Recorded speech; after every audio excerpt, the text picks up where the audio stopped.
കൊച്ചി തമരത്ത് കുടിവെള്ള ടാങ്ക് തകർന്നു. ഇതോടെ നിരവധി വീടുകളിൽ വെള്ളം കയറി. 1,38,00,000 ലിറ്റർ ശേഷിയുള്ള ടാങ്കാണ് തകർന്നത്. കൊച്ചിയിൽ 30%-ലധികം മേഖലകളെ ബാധിച്ചിട്ടുണ്ട്. മന്ത്രി റോഷി അഗസ്റ്റിന്റെ നേതൃത്വത്തിൽ ഉന്നതതല യോഗം ചേരും.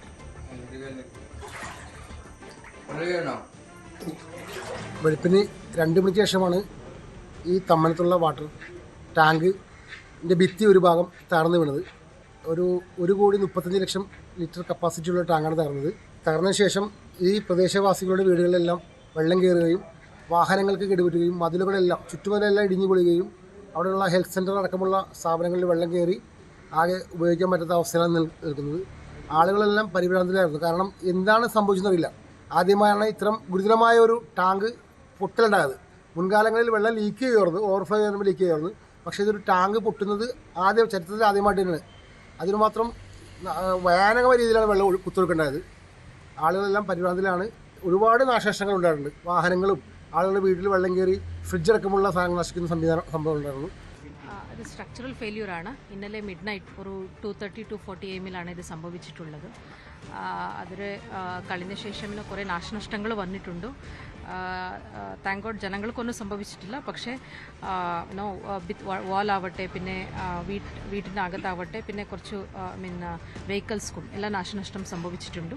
അതല്ലാതെ ഒരു 30% കൊച്ചിൻ കോർപ്പറേഷനുടെ കുടിവെള്ളത്തിൻ്റെ ഒരു അഡ്ജസ്റ്റ്മെൻറ്റ് കൂടി ചെയ്യേണ്ടി വരും. ചെറുനൂൽ പഞ്ചായത്തും പിന്നെ നമ്മുടെ റോഷി അഗസ്റ്റിൻ മിനിസ്റ്റർ ഇന്ന് 11 അവർ ഇറങ്ങിയിട്ടുണ്ട് കോട്ടയത്തിൽ. ഇന്ന് 11 മണിക്ക് ഗവൺമെൻറ് ഗസ്റ്റ് ഹൗസിൽ മീറ്റിംഗ് എടുക്കാൻ പോവുകയാണ്. എല്ലാ ഒഫീഷ്യൽസും പിന്നെ ബഹുമാനപ്പെട്ട ജനപ്രതിനിധികളുടെ സാന്നിധ്യത്തിൽ ഒരു മീറ്റിംഗ് എടുക്കാൻ പോവുകയാണ്. That how do we go എന്ന് പറഞ്ഞിട്ട്. പിന്നെ നമ്മുടെ ഡിസാസ്റ്റർ മാനേജ്മെൻറ്റിൻ്റെ ഭാഗമായിട്ട് ഒഫീഷ്യൽസ് ഇപ്പോൾ എത്താനേ പോവുകയുള്ളൂ. We will do the assessment. എന്തെല്ലാം ഡാമേജസ് ആയിട്ടുണ്ട്, അതൊക്കെ എന്തെല്ലാം നഷ്ടപരിഹാരം കൊടുക്കേണ്ടതെന്ന് പറയുന്ന കാര്യങ്ങളിൽ നമ്മൾ ത്വരിതഗതിയിൽ we will ensure that the work starts. ഇന്ന് പുലർച്ചയോടുകൂടിയാണ് തമ്മനത്തുള്ള ഈ വാട്ടർ ടാങ്കിൽ അതിൻ്റെ ഒരു ഭാഗം ഭിത്തിയുടെ ഒരു ഭാഗം ഇടുകയും തുടർന്ന് ഇവിടെ നിന്ന് ഈ ഭിത്തിയെല്ലാം സംരക്ഷണ ഭിത്തിയെല്ലാം തകർത്തുകൊണ്ട് വെള്ളം പുറത്തേക്ക് ഒഴുകുകയും എല്ലാം ചെയ്ത് ഇതിൻ്റെ പരിസരത്തുള്ള വീടുകളിലെ ദൃശ്യങ്ങളാണിത്. കാരണം ചുറ്റുപാടുമുള്ള വലിയ രീതിയിലുള്ളൊരു നാശനഷ്ടങ്ങളാണ് ഉണ്ടായിരിക്കുന്നത്. വീടുകളുടെ ഈ ഗേറ്റും മതിലും എല്ലാം തന്നെ തകർത്ത് അകത്തേക്ക് ഒഴുകുകയായിരുന്നു. 1.5 കോടിയിലധികം ലിറ്റർ സംഭരണ ശേഷിയുള്ള ടാങ്കാണ് തകർന്നത്. അതിൽ നിന്ന് വെള്ളം പുറത്തേക്ക് ഒഴുകി. ഇത് നോക്കുക, ഈ ഭാഗത്ത് എല്ലാം ഇരുചക്ര വാഹനങ്ങളടക്കം ഇതിനകത്ത് വെള്ളത്തിൽ മുങ്ങി പോയിരിക്കുന്നു. മണ്ണും അതോടൊപ്പം തന്നെ കല്ലും എല്ലാം തന്നെ അടിച്ചകത്ത് കല്ലും മണ്ണും എല്ലാം തന്നെ ഗേറ്റും ഇതെല്ലാം തകർന്നതുകൊണ്ട് വെള്ളം അതിശക്തിയായി ഇവിടേക്ക് ഒലിച്ചു പോകുന്ന ഒരു അവസ്ഥയായിരുന്നു. അതുകൊണ്ട് ആളുകൾക്ക് എന്ത് സംഭവിച്ചു എന്ന് പോലും അറിയാത്ത അവസ്ഥയനുസരിച്ച് പുലർച്ചയോടുകൂടിയായിരുന്നു അല്ലേ ഇത്? 2:20 വീടിന്റെ ഒരു അവസ്ഥയൊക്കെ വെള്ളത്തേക്ക് എന്താ സംഭവിച്ചെന്ന് നമുക്ക് അപ്പൊ തന്നെ മനസ്സിലായി. സൗണ്ട് കേട്ട് ഞങ്ങൾ എഴുന്നേറ്റ് ഞാൻ മുകളിൽ കിടക്കണത്. അപ്പൊ ജനൽ തുറന്ന് നോക്കിയപ്പോ തന്നെ വെള്ളത്തിന്റെ ഇരച്ചു കേട്ട് പൊട്ടിയതാന്ന് മനസ്സിലായി. പിന്നെ ഞങ്ങളപ്പോൾ ഒന്നും കൂടി മുകളിൽ പോയി കഴിഞ്ഞ് വെള്ളം കൂടുതൽ പൊങ്ങിയാലാന്ന് വിചാരിച്ചിട്ട്. അപ്പോൾ ആദ്യത്തെ ഒഴുക്കിന് 2 മീറ്ററോളം പൊങ്ങിപ്പോയി. അത് കഴിഞ്ഞ് പിന്നെ ഒരു 1.5 മണിക്കൂർ കൊണ്ട് വെള്ളത്തിന് ഒഴിച്ചിരുന്നു. 4 വശത്തേക്ക് ഒഴുകി പോയി. ആദ്യം പേടിച്ച് ചേച്ചി പറയുന്നതനുസരിച്ച് പുലർച്ചയോടുകൂടിയാണ് വെള്ളം കുത്തി ഒലിച്ച് പായുന്നത്. ചുറ്റുപാടും എല്ലാം തന്നെ മുക്കിക്കളയുന്ന രീതിയിലേക്ക് പോവുകയായിരുന്നു. അതിൽ പരിസരത്ത് ഈ സംരക്ഷണം മതിലെല്ലാം തന്നെ തകർന്നിരിക്കുന്നതാണ്. ചുറ്റുപാടുമുള്ള വീടുകളിലെല്ലാം തന്നെ മതിൽ തകർന്നിരിക്കുന്നതിനപ്പുറത്ത് ഒരു പ്രാഥമിക ആരോഗ്യ കേന്ദ്രമുണ്ട്. അവിടെയുള്ള പൂർണ്ണമായും അത് വെള്ളത്തിൽ മുങ്ങി. അവിടെ നിന്ന് മരുന്നുകളടക്കം വെള്ളത്തിൽ മുങ്ങിപ്പോകുന്ന അവസ്ഥയാണ്. നോക്കുക, ഈ വഴിയിൽ പാർക്ക് ചെയ്തിരിക്കുന്ന കാറാണ്. അത് ഈ രീതിയിൽ ഭിത്തി ഇടിഞ്ഞ് തകർന്നിരിക്കുന്നു എന്നതാണ്. വെള്ളത്തിൻ്റെ അത്ര ശക്തമായ ഒരു ഒഴുക്കിൽപ്പെട്ട ഈ കാറും അതോടൊപ്പം തന്നെ ഇരുചക്ര വാഹനങ്ങൾ, നിരവധിയായ ഇരുചക്ര വാഹനങ്ങളാണ് തകർന്നത്. എന്തായാലും ഈ വഴിയിൽ അടക്കം ഈ വഴിയിലേക്ക് വരുമ്പോൾ വഴിയുടെ ഒരു ദൃശ്യം എന്ന് പറയുന്നത് ഏതാണ്ട് ഉരുൾപൊട്ടലിന് സമാനമായി നമ്മൾ പലപ്പോഴും കണ്ടിട്ടുണ്ട് ഇത്തരം ഒരു കാഴ്ചകൾ പലയിടങ്ങളിലും. പക്ഷെ ഒരു നഗരമധ്യത്തിൽ ഇതുപോലെ ഒരു ദൃശ്യം, അത് വെള്ളപ്പാച്ചിലിൽ തകർന്നതാണ് എന്ന് നമ്മൾ പറയുമ്പോൾ അതിൻ്റെ ഒരു ഭീകരാവസ്ഥ എത്രത്തോളം വലുതാണ് എന്ന് മനസ്സിലാക്കാം. കാരണം വെള്ളം ഒഴുകിപ്പോയ ഒരു വഴിയാണിത്. ഏതാണ്ട് 3 മണിക്കൂറോളം ആളുകൾക്ക് എന്ത് ചെയ്യണമെന്ന് അറിയാത്ത അവസ്ഥ. വളരെ പെട്ടെന്ന് അവർ ഭയചകിതരായി എന്താ സംഭവിക്കുന്നതെന്ന് അവർക്ക് മനസ്സിലായില്ല. ഈ കാണുന്നത് കുടുംബാരോഗ്യ കേന്ദ്രമാണ്, കുത്തപ്പാടി കുടുംബാരോഗ്യ കേന്ദ്രമാണ്. അതിനകത്തുനിന്ന് സാധനങ്ങളും മരുന്നും എല്ലാം തന്നെ പ്രവർത്തകർ ഇവിടെ നിന്ന് എടുത്ത് മാറ്റുകയാണ്. എല്ലാവരും സഹകരണത്തോടുകൂടി അകത്ത് വൃത്തിയാക്കലടക്കം നടന്നുകൊണ്ടിരിക്കുകയാണ്. അതിലും പുലർച്ചെ തുടക്കത്തിൽ ഉണ്ടായിരുന്നൊരു ആഘാതം അതിൽ നിന്ന് മാറിയിരിക്കുന്നു. ഇതിപ്പോൾ വൃത്തിയാക്കലടക്കം വളരെ വളരെ പെട്ടെന്ന് CITU പ്രവർത്തകരടക്കം ഉൾപ്പെടെയുള്ളവർ ചേർന്നുകൊണ്ട് നിർവഹിക്കുകയാണ്. അതായാലും എന്താണ് സംഭവിച്ചതെന്ന് ആൾക്കാർക്ക് മനസ്സിലാകും മുൻപ് തന്നെ ഇവിടെ ഈ പ്രദേശത്തോടുകൂടി ഏതാണ്ട് 1.5 കോടിയിലധികം ലിറ്റർ വെള്ളം ഒഴുകിപ്പോകുന്നു. അതിന് മുഴുവൻ നാശവും ഇവിടെ ഉണ്ടായിട്ടുണ്ട്. ഇനി അടിയന്തരമായ ഇടപെടലുകൾ വൈകാതെ ഈ ഇവിടെ ശുചീകരണം അടക്കം അതോടൊപ്പം നാശനഷ്ടങ്ങളടക്കമുള്ള കാര്യങ്ങളിൽ ഉണ്ടാകുമെന്നാണ് ആളുകളുടെ ഒരു പ്രതീക്ഷ. ക്യാമറമാൻ ശ്യാംലാലിനൊപ്പം ഡാനി പോൾ, ന്യൂസ് 18 കൊച്ചി. ഡാനി പോൾ നമുക്കൊപ്പം തുടരുന്നുണ്ട്. ഡാനി, ഈ തത്സമയ ദൃശ്യങ്ങളാണ് നമ്മൾ കണ്ടുകൊണ്ടിരിക്കുന്നത്.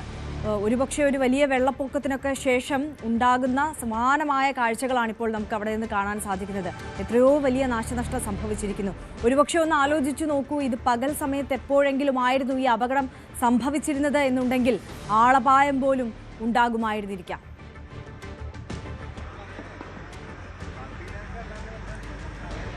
വലിയ രീതിയിൽ ഞെട്ടലുണ്ടാക്കുന്നതാണ്. കാരണം നമ്മൾ ഒരു കുടിവെള്ള സംഭരണി തകർന്ന് അതിങ്ങനെയൊക്കെ ആകാമോ എന്നൊക്കെ ഒരുപക്ഷെ ആരെങ്കിലും ചോദിച്ചിട്ടുണ്ടെങ്കിൽ ഈ കാഴ്ചകൾ കണ്ട് മനസ്സിലാക്കുക എന്നതാണ്. കാരണം ഈ ചുറ്റുപാട് തകർത്തെറിയപ്പെട്ടിരിക്കുന്ന പോലെ തന്നെയാണ്. പൂർണ്ണമായും തന്നെയും എല്ലായിടത്തും ചുറ്റുമതിലെല്ലാം നിരവധിയായ വീടുകളുടെ ചുറ്റുമതിൽ തകർന്നു. ഒപ്പം ഈ മേഖലയിൽ അകത്ത് വെള്ളം കയറി ഇലക്ട്രോണിക് ഗൃഹോപകരണങ്ങളുണ്ട്, പലതും തന്നെ നശിച്ചു. ഞൊടിയിട കൊണ്ടാണ് വെള്ളം അകത്തേക്ക് ഇരച്ച് കയറുന്നത്. ഇപ്പോൾ ഇവിടെ JCB ഉപയോഗിച്ചുകൊണ്ട് ഈ വഴി ആക്കുവാണ്. ഈ ചരൽ കൂടിയിരിക്കുന്നതെല്ലാം ഈ വെള്ളം തകർത്ത് ഇവിടേക്ക് വന്നതാണ്. കാരണം നമ്മൾ ഇത്തരം ദൃശ്യങ്ങൾ കാണാൻ പെട്ടെന്ന് ഇതെല്ലാം സെക്കൻഡുകൾ കൊണ്ട് സംഭവിക്കുന്നു എന്നതാണ്. ഇതേപോലെ ഇവിടേക്ക് കടന്നു വരാൻ പോലും കഴിയാത്ത രീതിയിലേക്കായിരുന്നു ഇപ്പോൾ JCB എല്ലാം ഉപയോഗിച്ചുകൊണ്ട് വഴി എല്ലാം ഇവിടേക്ക് കടന്നു വരാവുന്ന ഒരു അവസ്ഥയിലേക്ക് വരുന്നു. ഒപ്പം സന്നദ്ധ പ്രവർത്തകർ, തൊഴിലാളി സംഘടനകൾ ഇതെല്ലാം വളരെ സജീവമായിട്ട് ഇടപെട്ടുകൊണ്ട്, കാരണം ഇത് ആദ്യത്തെ ഒരു ഷോക്കിൽ നിന്ന് മാറിക്കൊണ്ട് ഇനിയിപ്പോൾ വീണ്ടെടുക്കുക എന്നതാണ്. ആ പ്രവൃത്തികൾ ഇതിനകത്ത് നടന്നുകൊണ്ടിരിക്കുകയാണ്. എല്ലാ വീടുകളിലേക്കും ഇവിടെ ഏതാണ്ടൊരു 12ഓളം വീടുകൾ നേരിട്ട് ഇത് ബാധിച്ചിട്ടുണ്ട്. ചുറ്റുപാട് മതിലുകളെല്ലാം തകർന്നു, ഗേറ്റ് തകർന്നു. ഒപ്പം ഇവിടെയുള്ള ഇരുചക്ര വാഹനങ്ങളെല്ലാം തന്നെ മണ്ണിൽ പുതഞ്ഞു കിടക്കുന്ന ഒരവസ്ഥയാണ്. ഇരുചക്ര വാഹനങ്ങൾ ഇതുപോലെ ഈ രീതിയിലേക്കെല്ലാം തന്നെ ഈ ചുറ്റുപാടുകളെല്ലാം മാറുന്നത് നിമിഷങ്ങൾ കൊണ്ടാണ്. ആളുകൾക്ക് അറിയില്ല, കനത്ത മഴയില്ല, ഒന്നുമില്ല, ഇതെന്താ സംഭവിക്കുന്നതെന്ന് മനസ്സിലായില്ല. പിന്നീട് തൊട്ടപ്പുറത്തുണ്ടായിരുന്ന കുടിവെള്ള ടാങ്ക് അത് ഇത്രത്തോളം ഭീഷണിയായിട്ട് മാറുമെന്ന് അവരും കരുതിയിരുന്നില്ല. ഏതായാലും ഇതെല്ലാം സംഭവിച്ചിരിക്കുന്നു.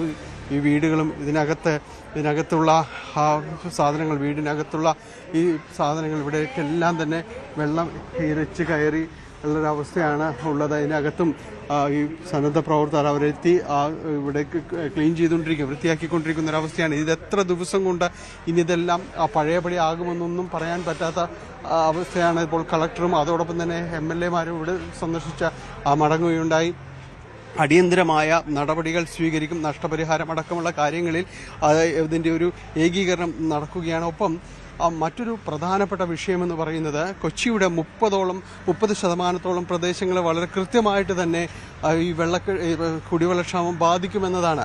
അതിലൊരു സംശയവുമില്ല. അപ്പോൾ അതെങ്ങനെ മറികടക്കും എന്നതാണ് ഇനി അടുത്ത പ്രതിസന്ധി എന്ന് പറയുന്നത്. ഒപ്പം ഈ പ്രദേശത്തെ ഈ ശുദ്ധീകരണ പ്രവർത്തനങ്ങൾ ഒരു ഭാഗത്ത് തുടരുമ്പോൾ തന്നെയും കുടിവെള്ളക്ഷാമം അത് അടിയന്തരമായി പരിഹരിക്കപ്പെടേണ്ടതാണ്. കാരണം കുടിവെള്ളം അത്ര ബുദ്ധിമുട്ട് നേരിടുന്ന ഒരു നഗരം കൂടിയാണ് കൊച്ചി. അപ്പോൾ 30% പ്രദേശങ്ങളിൽ കുടിവെള്ള വിതരണം സാരമായി തന്നെ ബാധിക്കുമെന്ന് ഔദ്യോഗികമായിട്ട് തന്നെ അറിയിച്ചു കഴിഞ്ഞു. ഇനിയിപ്പോൾ ആ ഒരു പ്രതിസന്ധി എങ്ങനെ മറികടക്കുമെന്നുള്ളതാണ്. കുടിവെള്ള വിതരണം അത് ബദൽ സംവിധാനങ്ങൾ ഏർപ്പെടുത്തേണ്ടതുണ്ട്. പമ്പിങ് ഏത് രീതിയിലേക്ക് തിരിച്ചുവിടാനായിട്ട് കഴിയും. നിലവിലുള്ള ഈ വാട്ടർ ടാങ്ക് അടുത്ത് തന്നെ വേറെയും വാട്ടർ ടാങ്കുകളുണ്ട്. അപ്പോൾ അതിൻ്റെ ഒരു ബലക്ഷയം അടക്കമുള്ള കാര്യങ്ങൾ അത് പരിശോധിക്കേണ്ടി വരും. അവിടെ കൂടുതൽ വെള്ളം സംഭരിക്കാൻ കഴിയുമോ എന്നതടക്കം അടുത്തൊരു പ്രതിസന്ധിയാണ്. അപ്പോൾ കൃത്യമായ രീതിയിലുള്ള പരിശോധനകളും ഇടപെടലും എല്ലാം തന്നെ വേണ്ടിവരും. 11 മണിക്ക് മന്ത്രിയുടെ നേതൃത്വത്തിൽ, റോഷി അഗസ്റ്റിന്റെ നേതൃത്വത്തിൽ എറണാകുളം ഗസ്റ്റ് ഹൗസിൽ ഉന്നതതല യോഗം വിളിച്ചു ചേർത്തിട്ടുണ്ട്. ഇപ്പോൾ വന്നിരിക്കുന്ന പ്രതിസന്ധി വളരെ വലുത് തന്നെയാണ്. അത് മറികടക്കേണ്ടതുണ്ട്. അടിയന്തര നടപടികൾ ഉണ്ടാകേണ്ടതുണ്ട്. ഒരു ഭാഗത്ത് ഇതുപോലുള്ള ശുചീകരണ പ്രവർത്തനങ്ങൾ ഏകോപിപ്പിക്കുന്നതോടൊപ്പം തന്നെയാണ് ഈ കാര്യങ്ങൾ കൂടി മുന്നോട്ട് കൊണ്ടുപോകണം. കുടിവെള്ള വിതരണം എന്നത് കൊച്ചിൻ കോർപ്പറേഷന്റെ പരിധിയിലെ 30% പ്രദേശങ്ങളെ നേരിട്ട് തന്നെ ബാധിക്കുമെന്ന് പറഞ്ഞിരിക്കുന്നു കൊച്ചിൻ കോർപ്പറേഷൻ. അതോടൊപ്പം തന്നെ ചേരാനല്ലൂർ, തൃപ്പൂണിത്തുറ തുടങ്ങിയ മേഖലകളിലായിരിക്കും വലിയ രീതിയിലുള്ള പ്രതിസന്ധികൾ ഉണ്ടാകുക. ഏതായാലും അത് മറികടക്കാനുള്ള ശ്രമങ്ങൾ ഒരു ഭാഗത്ത് ചർച്ചകൾ തുടരുന്നു. അതോടൊപ്പം തന്നെയാണ് ഈ രീതിയിൽ വീടുകളിലേക്ക് എല്ലാം ശുചീകരണങ്ങളും കാര്യങ്ങളും എല്ലാം തന്നെ തുടരുകയും ചെയ്യുകയാണ്. ചേട്ടാ, ഇവിടെയുള്ളതാണോ? ഇന്ന് പുലർച്ചയോടുകൂടിയാണ് സംഭവിക്കുന്നത് അല്ലേ? 2 മണിയോടുകൂടി അല്ലേ? വെള്ളം അടിച്ചു കയറുകയായിരുന്നു. വെള്ളം അവിടുന്ന് പൊട്ടി ഒഴുകി പോരുകയാണ്. അപ്പം അരഭാഗം വെള്ളം എന്ന് പറഞ്ഞത് എൻ്റെ വണ്ടിയാണ് കിടക്കണത്. അങ്ങനെയാണ് മൊത്തം മിക്ക വീടുകളിലും വെള്ളം കയറുകയും ചെയ്തു. അതെല്ലാം അങ്ങോട്ട് മൊത്തം മാറ്റം കയറുകയും ചെയ്തു. കുടിവെള്ള ടാങ്ക് ഇത്ര അടുത്തുള്ള ഇങ്ങനെ ഒരു ഭീഷണി ആരും പ്രതീക്ഷിച്ചിരിക്കുന്നില്ല. ഒട്ടും പ്രതീക്ഷിക്കുന്നില്ല. കാരണം ഓവർഫ്ലോ വരുവാൻ അന്നേരം ചെറുതായിട്ടേ വരുവുള്ളൂ. പക്ഷെ ഇത്രയും പ്രതീക്ഷിച്ചില്ല. രാത്രി ആരും അറിഞ്ഞുമില്ല സംഭവം. എല്ലാവരും ഉറക്കത്തിലായിരുന്നല്ലേ സംഭവം ഉണ്ടായത്. ഇപ്പോൾ വണ്ടികൾക്ക് മിക്ക വണ്ടിക്കും കംപ്ലൈൻ്റ് ആയി. ഓട്ടോറിക്ഷയൊക്കെ ഒഴുകി അവിടം വരെയും പോയിരിക്കുകയായിരുന്നു. വണ്ടിയൊക്കെ ഒഴുകി പോവുകയായിരുന്നു. എൻ്റെ വണ്ടി മൊത്തം മുങ്ങിയിരിക്കുന്നു. നമ്മൾ കല്ലാണ് കിടക്കുന്നത്. അവിടം വരെ പോയിട്ടുണ്ട്. തള്ളിപ്പോകുന്നത് വെള്ളത്തിൻ്റെ സ്പീഡ് കൊണ്ടിട്ട് തള്ളിപ്പോകുന്നുണ്ടെങ്കിൽ ഈ രീതിയിൽ ഈ പ്രദേശത്ത് മുഴുവനായിട്ട് നാശം വിതയ്ക്കുന്ന രീതിയിലാണ്. കാരണം വളരെ അടുത്തടുത്ത വീടുകളുള്ള ഒരു പ്രദേശമാണ് കൊച്ചിയുടെ പല മേഖലകളും എന്നെല്ലാം തന്നെ പറയുന്നത്.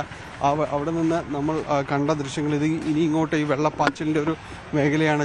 ചുറ്റുപാടും അങ്ങോട്ട് ഇവിടം വരെ എത്തുമ്പോൾ വെള്ളം ഒഴുകിപ്പോയ ഒരു വഴിയാണ് ഇത്. ചുറ്റും തകർത്ത് തരിപ്പണമാക്കിക്കൊണ്ടാണ് മുന്നോട്ട് പോകുന്നത്. ഈ കാണുന്ന ഇഷ്ടികകളും ഇതെല്ലാം അവിടെ ഉണ്ടായിരുന്ന മതിലും തകർത്ത് ഇവിടേക്ക് വന്നതാണ്.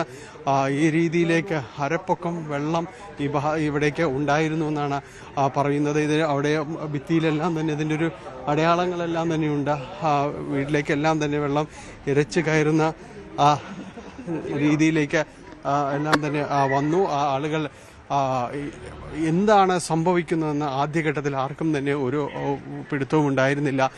കാരണം ഇത് എങ്ങനെയാണ്, എവിടെ നിന്ന് വെള്ളം വരുന്നു എന്ന്. കാരണം ഇത് ആദ്യത്തെ ഒരു അനുഭവം. കാരണം ഇതുപോലത്തെ ഒരു ഭീഷണി ഒന്നും തന്നെ ആർക്കും ഇല്ല. ഈ സാഹചര്യത്തെ കുറിച്ച് ഇല്ലായിരുന്നു എന്നുള്ളത് തന്നെയാണ്. പുലർച്ചെയാണോ ഉണ്ടായിരുന്നത്? 2:20 ആവുന്ന സമയത്താണ് ഇങ്ങനെ വീടൊക്കെ ഇങ്ങനെ ഇളകുന്ന പോലെ തോന്നിയായിരുന്നു. അപ്പോൾ ശബ്ദമൊക്കെ കേട്ട് ഇങ്ങനെ നോക്കിയതാ.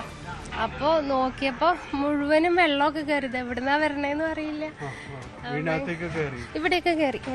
ഞങ്ങൾ മേളിലാണ് താമസിക്കണേ. പക്ഷെ ഒരു വെള്ളച്ചാട്ടമൊക്കെ എടുത്തിട്ട് അടുത്തൊക്കെ നിൽക്കുന്ന പോലെ ഒരു സൗണ്ടാ കേൾക്കുന്നത്. കാറ്റില്ല, മഴയില്ല. പക്ഷെ എന്താ ഇങ്ങനെ വെള്ളം മുല്ലപ്പെരിയാർ വന്നു എന്ന് വിചാരിച്ചു. അത്രത്തോളം ഭയന്നു. കാരണം എന്താണ് സംഭവിക്കുന്നത്, കാറ്റും മഴയും ഒന്നുമില്ലാത്ത ഒരു സാഹചര്യം. അവർ പറയുന്നത് വളരെ കൃത്യമാണ്. കാരണം ഇതെന്താണ് സംഭവിക്കുക, എവിടെ നിന്നാണ് ഈ വെള്ളം വരിക എന്നത് അവർ വല്ലാതെ ഭയന്നു പോയ കുറേ നിമിഷങ്ങളായിരുന്നു കടന്നു പോയത്. ചുറ്റുപാടും വെള്ളം നിറഞ്ഞിരിക്കുന്നു. നമുക്ക് ഈ പരിസരത്ത് കാണാൻ കിടക്കുകയും എല്ലാം തന്നെ കൊണ്ടുവന്ന് പുറത്ത് വെച്ചിട്ടുണ്ട്. അത്രത്തോളം ആശങ്കപ്പെടുത്തുന്ന രീതിയിലേക്ക് രാവിലെ ഈ സമയങ്ങളെല്ലാം തന്നെ മാറിയിരുന്നത്. വെള്ളപ്പാച്ചിൽ ഇത് ഒഴിച്ചു വന്നിരിക്കുന്ന ഇഷ്ടികകളും മറ്റൊന്നിൻ്റെ അവശിഷ്ടങ്ങളാണ് നമ്മൾ ചുറ്റുപാടും കാണുന്നത്. ഇതെല്ലാം ഇന്നലത്തെ നിമിഷം കൊണ്ട് സംഭവിച്ചതാണ്. വെള്ളം അതിൻ്റെ ഒരു ഒഴുക്കിൻ്റെ ശക്തിയും അതോടൊപ്പം തന്നെ ഈ പാടുകൾ ഇതിനെല്ലാം തന്നെ ഇത്രയും ശക്തിയിൽ വെള്ളം ഒഴുകുക, അതിൻ്റെ ഒരു ഉയർച്ചയും നമുക്ക് കാണാനായിട്ട് സാധിക്കും. എല്ലാം ഒഴുകി വന്നിരിക്കുന്നു എന്നതാണ്. ചുറ്റുപാടുന്ന് ഒഴുക്കിക്കൊണ്ടുവന്ന കല്ലും അതോടൊപ്പം തന്നെ ഇതെല്ലാം ഈ പരിസരത്ത് ചിതറിക്കിടക്കുകയാണ്. നല്ല രീതിയിൽ ആളുകൾ പേടിച്ചിരിക്കുന്നു. ആ സമയം എന്ത് സംഭവിച്ചു എന്നറിയില്ല. ഇനിയിപ്പോൾ അടിയന്തര നടപടികളിലേക്ക് കടക്കുകയാണ്. ചുറ്റുപാടും വൃത്തിയാക്കുന്നതിനുമെല്ലാം തന്നെ നിരവധിയായ ആളുകൾ ഇവിടേക്ക് വരുന്നുണ്ട്. സന്നദ്ധ പ്രവർത്തകരെല്ലാം തന്നെ ഇടപെടൽ ഈ ഭാഗത്ത് നടക്കുന്നുണ്ട്. ഇനി ഏറ്റവും വേണ്ടത് ഇതിൽ എന്താണ് ഇനി അടുത്ത നടപടി എന്നത് മന്ത്രിയുടെ അടക്കമുള്ള ഉന്നതതല യോഗത്തിൽ വളരെ അടിയന്തരമായി പരിഹരിക്കപ്പെടേണ്ടത് കുടിവെള്ളക്ഷാമമാണ്. അതെങ്ങനെ മറികടക്കും എന്നതാണ് അടുത്ത വിഷയം. കാരണം സ്വതവേ ഇവിടെ കൊച്ചി മേഖലയിൽ കുടിവെള്ള വിതരണം തന്നെ കാര്യക്ഷമമല്ല എന്നുള്ളൊരു പരാതികൾ നിലനിൽക്കുമ്പോൾ തന്നെയാണ് ഇത്രയും 30% മേഖല അവിടെ കുടിവെള്ള വിതരണം തടസ്സപ്പെടുമെന്ന് അധികൃതർ തന്നെ വ്യക്തമാക്കുന്നത്. ഏതായാലും അത്തരം ഒരു സത്വരമായ ഇടപെടലിലേക്കും നടപടികളിലേക്കും ഉടൻ തന്നെ നീങ്ങും എന്ന് തന്നെയാണ് മനസ്സിലാക്കുന്നത്. ജില്ലാ കളക്ടർ അതിനുള്ള നിർദ്ദേശമടക്കം നൽകി കഴിഞ്ഞിട്ടുണ്ട്. ഉടൻ ഇടപെടൽ നടത്തണം എന്നത് അത് ഇനിയിപ്പോൾ മന്ത്രിതല യോഗത്തിന് ശേഷം അടുത്ത നടപടി എന്തെന്ന് 11 മണിക്ക് യോഗത്തിന് ശേഷമായിരിക്കും തീരുമാനിക്കുക. ഏതാണ് ആദ്യത്തെ